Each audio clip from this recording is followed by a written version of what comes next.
जेतो भई तभाया से आयतूं आहिनि नियो मल्लाइन परियां संदे पार ॾे।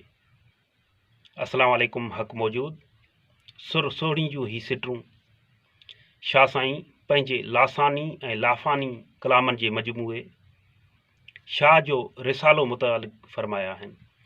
शाह साईं फरमाए थो त जंहिंखे तव्हां बैत पिया सम्झो ए दरअसल आयतूं आहिनि जेके तव्हांजो मन पिरीअ जे पार तरफ़ वठी वेंदियूं, जेके तव्हांखे महबूब जो हक़ीक़ी रस्तो ॾेखारींदियूं, जेके तव्हांखे राहे हक़ तरफ़ वठी वेंदियूं।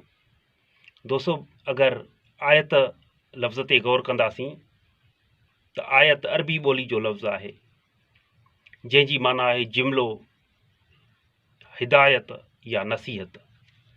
त शाह साईं जो लासानी ऐं लाफ़ानी कलाम रूहानी राज़न, इनक़िलाबी ऐं समाजी नसीहतुनि ऐं हिदायतुनि ते मुश्तमिल आहे।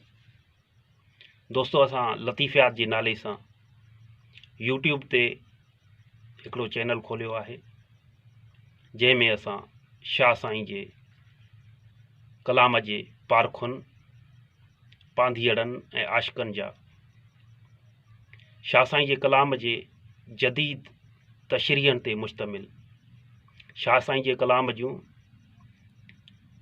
रूहानी, इनक़िलाबी ऐं समाजी तशरीहनि ते मुश्तमिल ऑडियोज़ ऐं वीडियोज़ अपलोड कया वेंदा। उमेद आहे त दोस्त असांजी हिम्मत अफ़ज़ाई लाइ असांजे चैनल खे सब्सक्राइब कंदा। जिए सिंध जिए लतीफ़।